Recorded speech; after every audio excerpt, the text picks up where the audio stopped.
Wakil Bupati, pemerintah negara harus memberi perlindungan kepada seluruh warga bangsa yang baik-baik, maksum, yang baik-baik, bukan penjahat, agamanya apapun, musliman kana au ghairu muslim, agamanya Islam atau non muslim, asal orang itu baik-baik.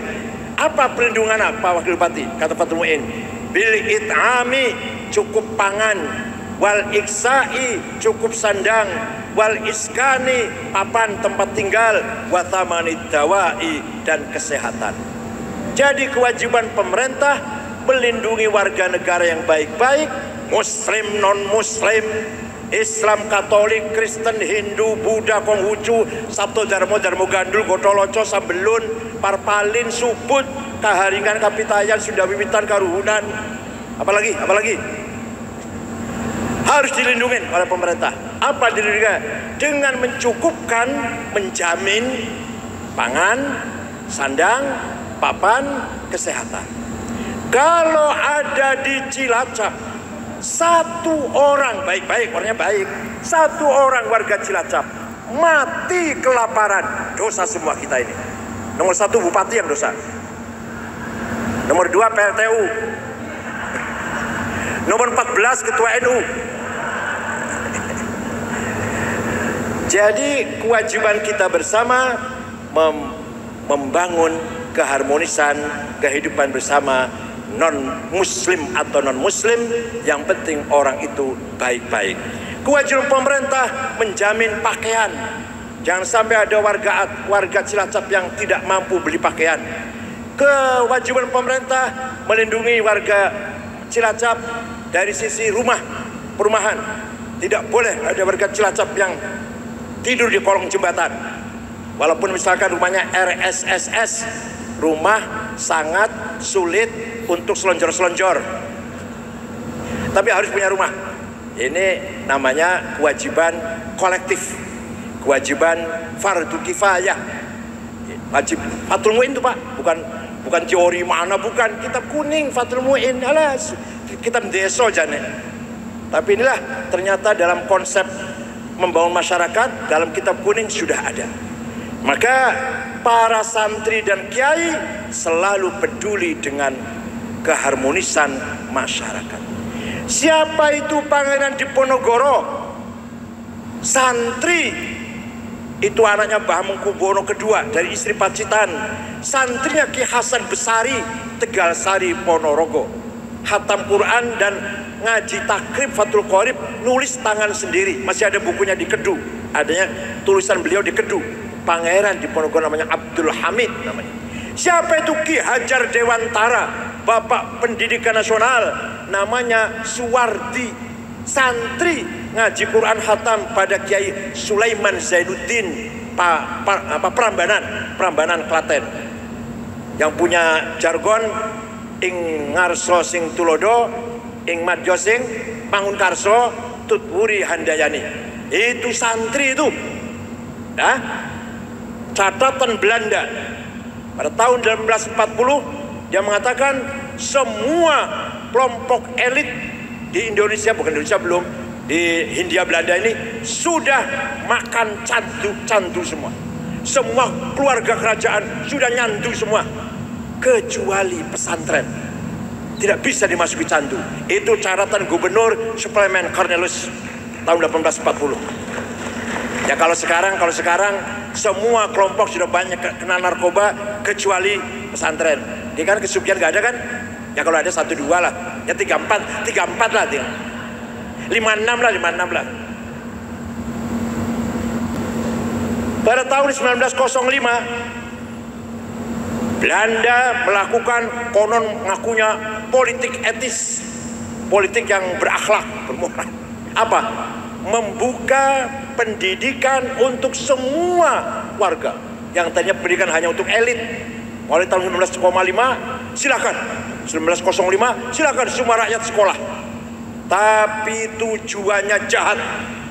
Di balik itu ada kejahatan. Apa? Supaya anak-anak orang Islam menjadi sekuler, tidak ngerti agama. Walaupun masih Islam tidak ngerti agama, menjadi sekuler. Kecuali pesantren yang tidak bisa dimasuki ide Belanda itu. Ada pendidikan agama dalam SD, SMP, SMA itu baru tahun 60. Itu kebijakan tahun 60, 61 itu. Baru ada pelajar agama dalam SD, SMP, SMA. Dulunya nggak ada itu.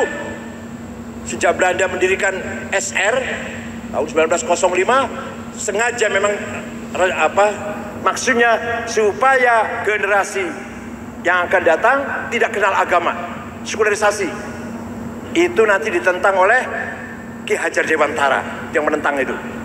Tapi yang dukung Sultan Takdir Ali Syahbana yang mendukung. Ini sejarah bukan kita ngerasani, bukan apa ngerasani, ngerasani. Bukan kita ngungkit-ngungkit, bukan. Ini sejarah, faktanya seperti itu. Hadirin yang saya hormati,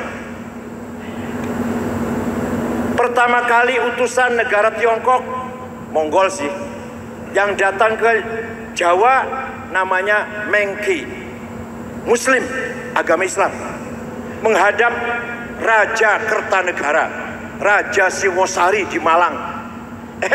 Oleh Raja Singosari, oleh Raja Kertanegara, Mengki dipotong telinganya dua-duanya. Pulang, lapor pada rajanya.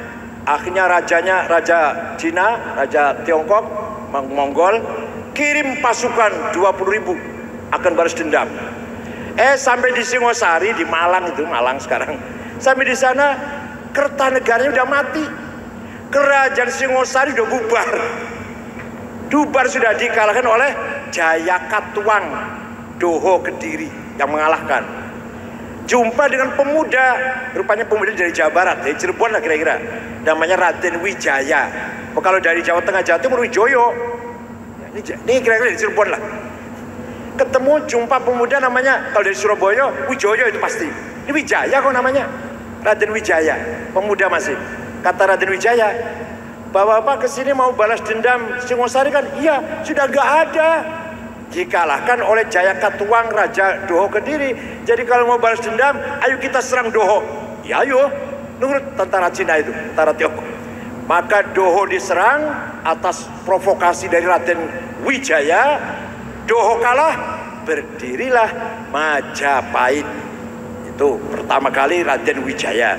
Tidak lama, tak kenapa, dengan pasukan Tiongkok ini ada konflik Raden Wijaya ini.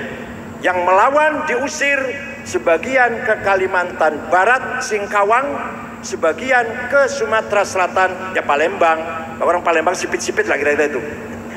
Nggak bisa dibuang itu, nggak bisa dibuang. Ciri-ciri karena tentara Tiongkok diusir oleh Brawijaya pertama itu sebagian ke Sumatera Selatan.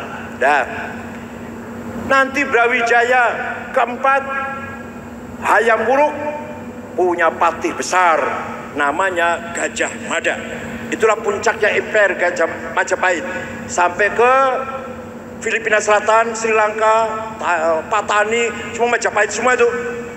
Sumpah Palapa yang disumpahkan oleh Patih Gajah Mada ingin mempersatukan kepulauan yang luas ini dengan dinamakan Palapa Nusantara. Maka tidak ada sumpah Palapa kalau tidak ada Majapahit. Tidak ada Nusantara kalau tidak ada sumpah Palapa. Dari sumpah Palapa Nusantara itulah yang menginspirasikan Sumpah Pemuda tahun 28